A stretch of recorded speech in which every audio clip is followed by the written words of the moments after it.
আসসালামু আলাইকুম। আজকে চলে আসলাম নতুন আরেকটি ভিডিও নিয়ে।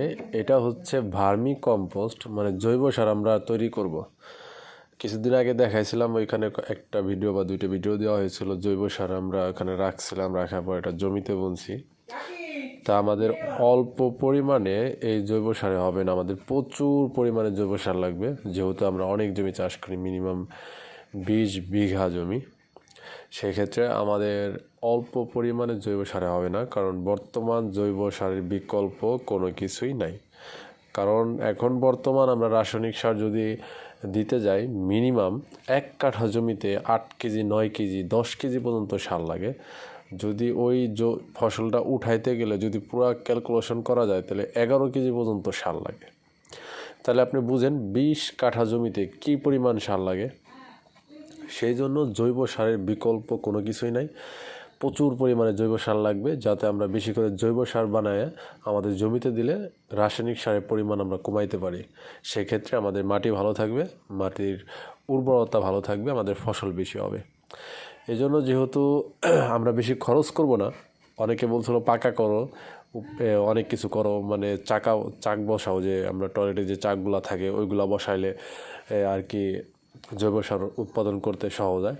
তা আমরা ওই অল্পতে আমাদের হবে না, সেই জন্য আমি আর আমার ছোটো ভাই চিন্তা করছি যে আমরা 3টা হাউস করব। প্রথমে সুন্দরভাবে 4 মুড়া কুবায় সুন্দর করে লেপবো, পানিতে সুন্দর করে ডলাডলি করার পরে যখন একটা ফিনিশিংয়ে চলে আসবে, তখন আমরা সিমেন্ট দিয়ে, ধর আমরা 2 বস্তা সিমেন্ট দিয়ে আমাদের টোটাল আর কি কমপ্লিট করে ফেলবো লেপে।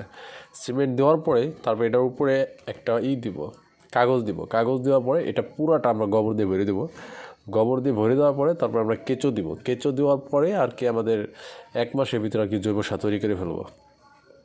আর এটা আমাদের যে 3টা হাউস, অনেক বড় হাউসই করছি। এখানে যে পরিমাণ গোবর লাগবে, এই গোবরগুলো আমাদের গুছাইতে টাইম লাগবে না, কারণ আমাদের জৈব সার তৈরি করতে বেশি দিন লাগবে না। কারণ আরেকটা লিকুইড তরল জৈব সার আছে, সেটা হয়তো বা আপনারা নাম শুনছেন কিনা জানি না।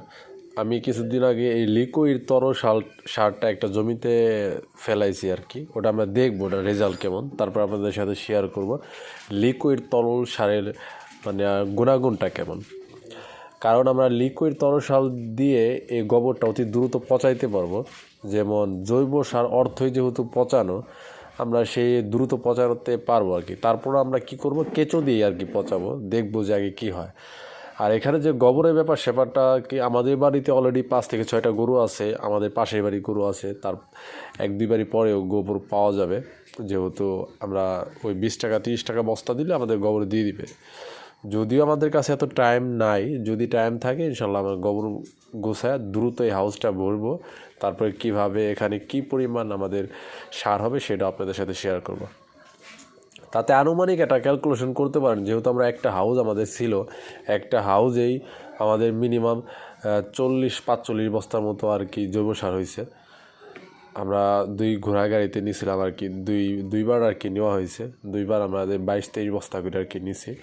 তাতে আমাদের যেহেতু এখন 3টা হাউস করছি আরও সুন্দর করে, আরও যেহেতু একটু গভীরতা বেশি করে, কারণ এটা যদি আমরা পুরোপুরি ভরতে পারি, তাতে আনুমানিক আমাদের যে একটা টার্গেট, একটা হাউসে 50 বস্তা করে হবে। তাতে 3টা হাউস আমাদের 150 বস্তা গোবরের আর কি সারটা আর কি আমাদের টার্গেট।